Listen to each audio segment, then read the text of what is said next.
Yeah, domestic violence is spoken about a lot these days. When I trained as a community development officer in the 1970s, we used to call it, I think, horizontal violence. In other words, violence within the family. When we were doing that training, we never saw a lot of it at all in Arnhem Land. It was virtually unknown. In how many years, 11 years of Drummaginning, I remember one case, and the other family members moved in to deal with that. Today, it's massive. I remember sitting with a young lady who was she'd clearly been belted up, and she was in a clinic in a waiting room. And I was there to do a job, and I sat down with her and I said, what's happened here? And she says, I've been attacked by family members. I said, this is the first time, she said. No, it's happening now at Yirrkala, close to Nhulunbuy here. And I said, so it's a new experience to you? And she says, absolutely. We don't. Family members protect each other. We don't attack each other. What's doing this? And I started to talk to her about horizontal violence within a family and how it occurs, So I said, was alcohol involved? And she says, oh yeah. Of course the person was drunk. And I said, well, this is the experience that comes from, alcohol and people coming home drunk. And they're coming home drunk and they've got a lot of anger against society out there, but they don't kick out against society. Oh, sometimes they do. They get into an argument with a policeman or a taxi. But mainly they come home to where they're safe and they kick out against their own people. They might even say to their own people, you're just a mob of silly black bastards, or they take it out on their wife. And we've got recorded cases of it all over Australia. We see it in communities where factories are being closed down and people have lost control over their life.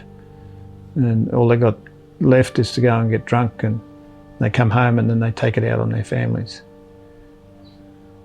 So domestic violence is not part of Aboriginal culture. Let's make that clear. It is not. It is part of the result of mainstream programs and practices aimed at Aboriginal people.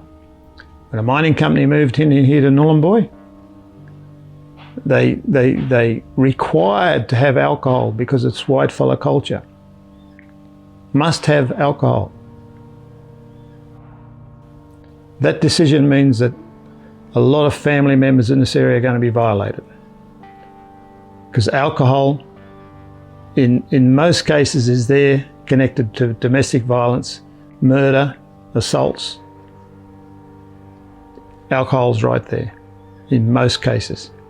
The statistics have shown it over on Groote Island and places like that, when they've been able to bring alcohol abuse under control, 60% of the police work has disappeared overnight.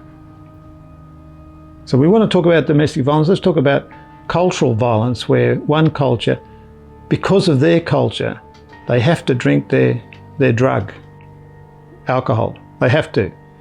They're not human beings without it. Well, I think places like this should be completely dry, like all the other communities in Arnhem Land where Arnhem Land people have said, we don't want this violence. At times there's been, the women at Yirrkala have stood up and they put out a petition asking for alcohol abuse or the alcohol to be stopped and everything else. Oh, did they come out against those women? They came out against them, and then they made sure those women were so busy by making sure they were employed in all sorts of jobs and so forth, so they couldn't get back to their issue. And so the dominant culture just doesn't stop them by being tough against them. Sometimes they could just give them lots of gifts and make them happy to forget the other issue. But it doesn't go away. Domestic violence will not go away till you empower the family units and members.